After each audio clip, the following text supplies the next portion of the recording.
Hello, my name is Anissa and this is my story. Hello, my name is Dila. It happened when I was 17 years old.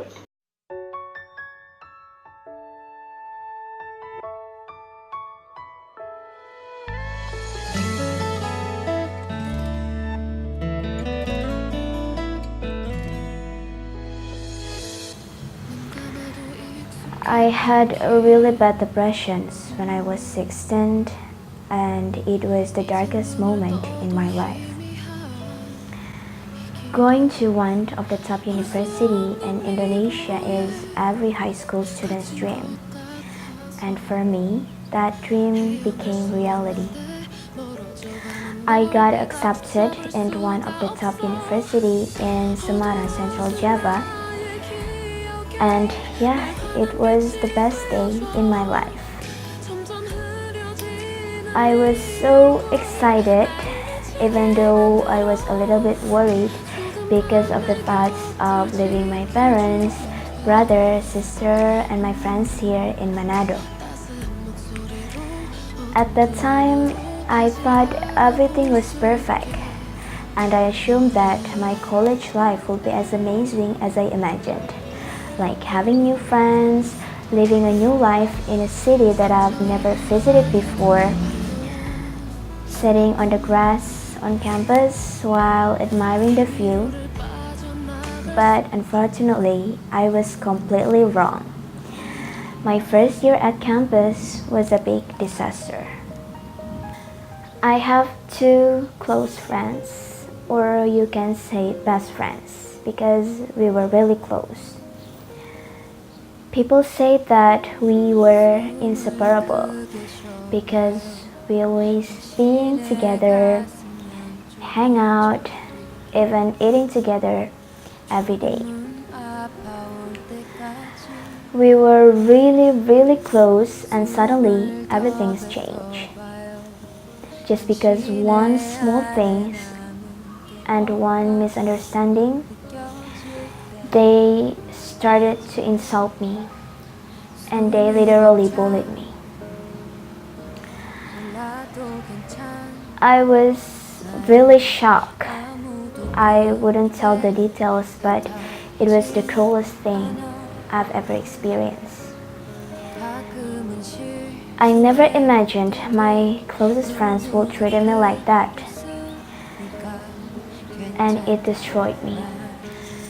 Because of that problem, I kind of being isolated. I tried to accept that and find a new friends, but seems like everyone is avoiding me, and I didn't know why. I tried to get closer to the others, but they were just being nice and didn't actually want me to be part of them or to be their friends. Day by day, it got worse. Every day I went to campus desperately, sitting alone in the classroom, eating my lunch alone by myself, and went back to my boarding house. I've never experienced such things before and I couldn't handle those situations anymore. It got worse and that's where my depression started. Lonely, sadness, and hopeless started to eat me up. I was drowning in my own thoughts, in my dark room, staring at nothing. I forgot to eat, drink, and there is no strength left inside me. I skipped classes for a week because I was sick and desperate, and no one cares. One day, they visited me in my boarding house. I was really happy because finally someone visited me. I actually thought they were care about me. when I spotted them in front of my door. But once again, the reality disappointed me. Apparently, they came just to make sure whether I was really sick or I just made up the lies. That one was the hardest part. They didn't believe me and they interrogated me like I was the suspect. So we went to the hospital so I can show them that I was really sick.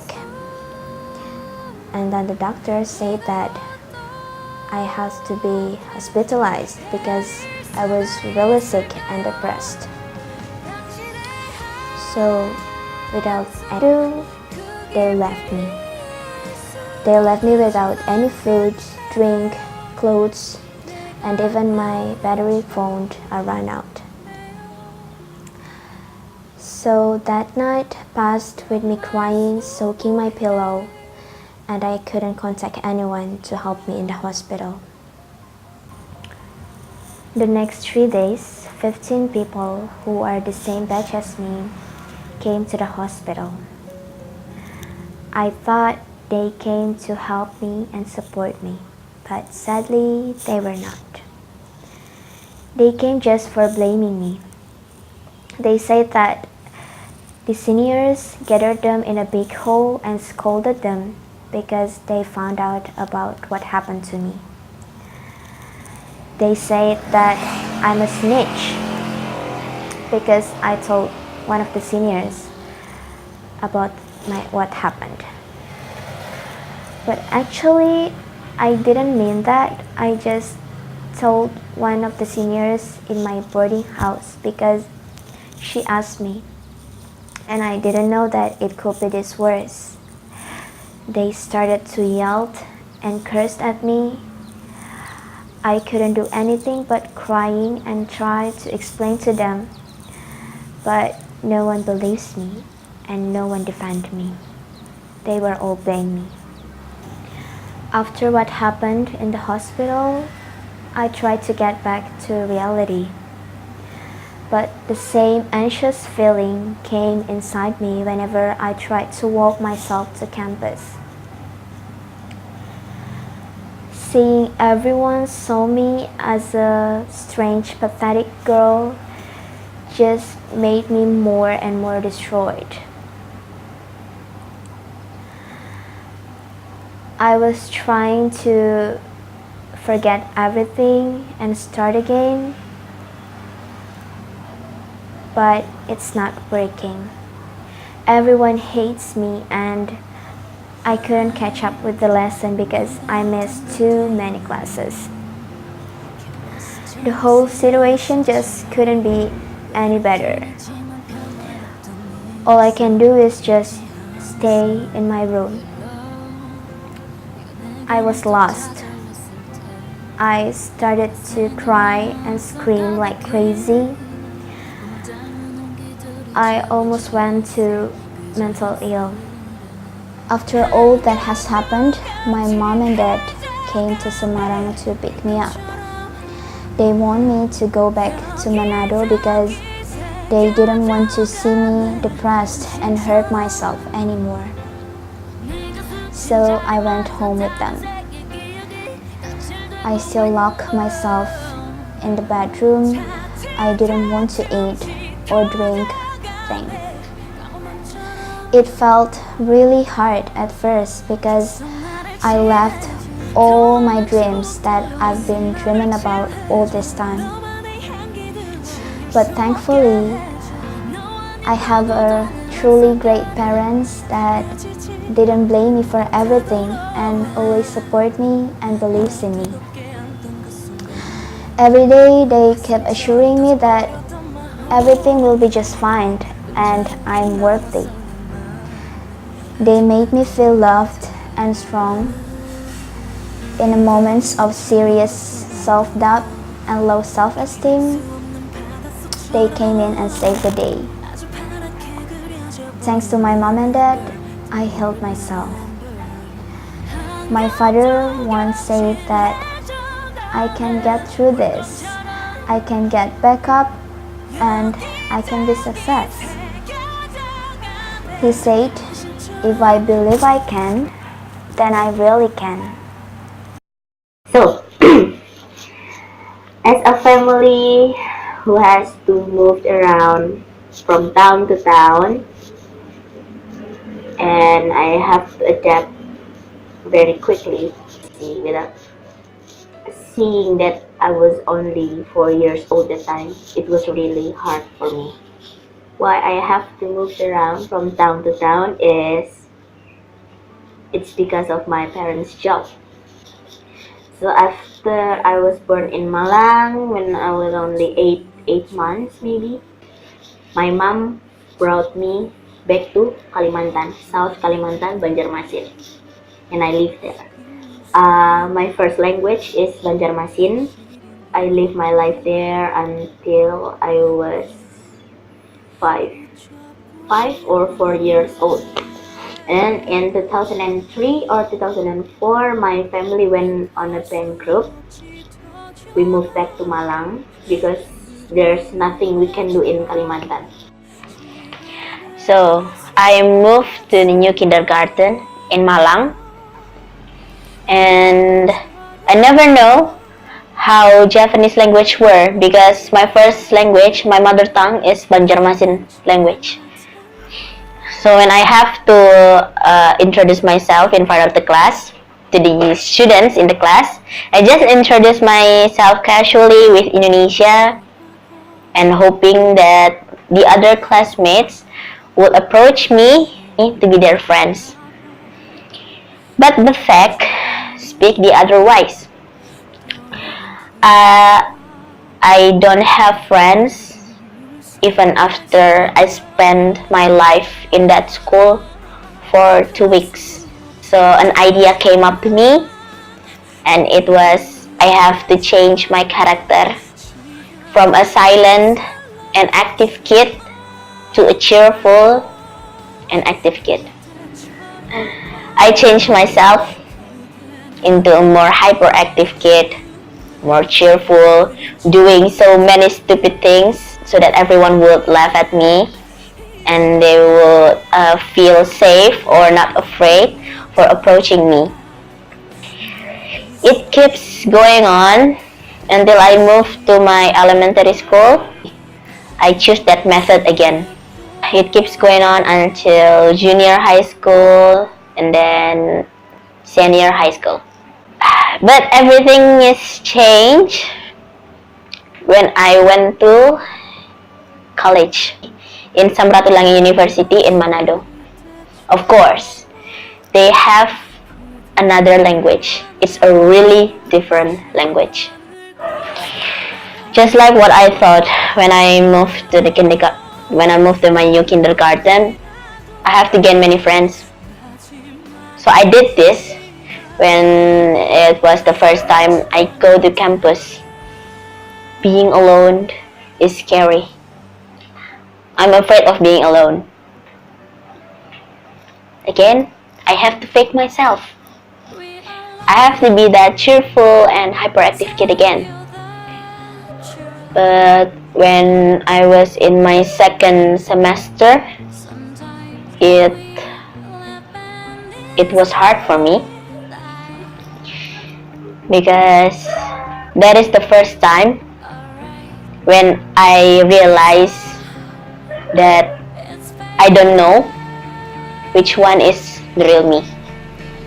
Was in a bad mood and I have to go to campus and I don't have any strength or energy enough for making a joke and for laughing with my friends. I have to fake it. I have to be cheerful, just like what everyone knows who I was. When my grandfather died, it was really the darkest moment in my life. And I really don't have energy for joking around. But I'm afraid that everyone will think that I changed. So even though I wanted to cry because of my grandfather, I have to keep my cheerful face on because I think I thought about my grandfather a lot, and I can't tell it to everybody because I'm afraid that they would think that I'm changed. I just keep it in by myself, keep it for myself, and keep thinking which one is the real me. Am I this fake? I'm really a fake person.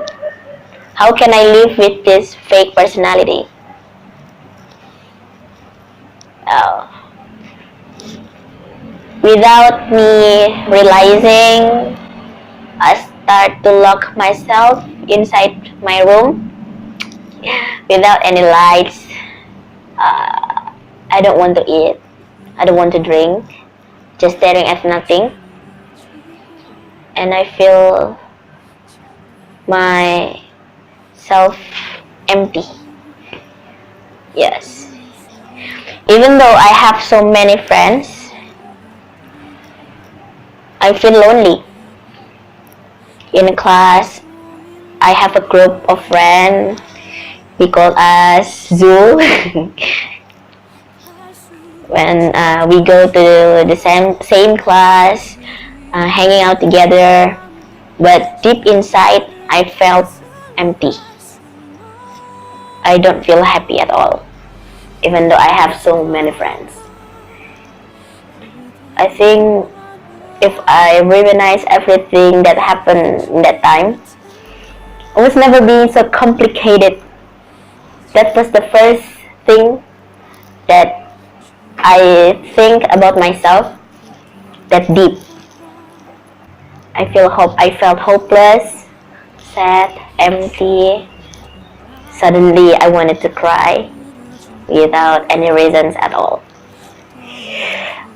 But one day, my friend Flo, she called me, Dila, let's go to Kawasan. And I asked her, why? What are we going to do there? Just admiring the view, she said. Without me realizing, and without her realizing me, I healed myself there.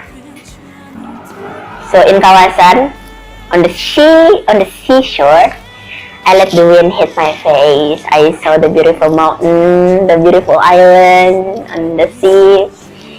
And many people were chatting around, many couples.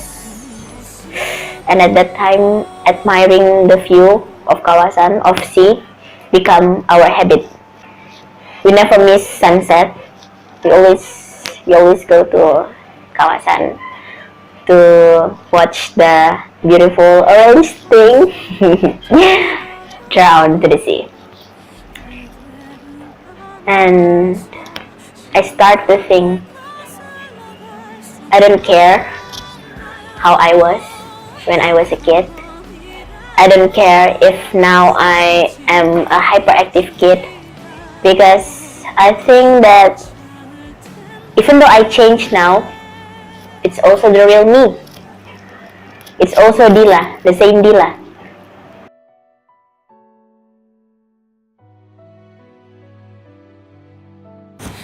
So from that moment, I insist and tried to forget everything, made it as a life lesson, and continue my life. So in the end, I choose to embrace everything that is part of me and continue my life. And being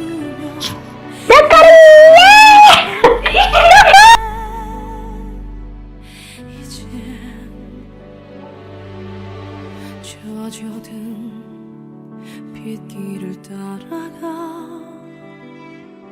함께한 추억을 두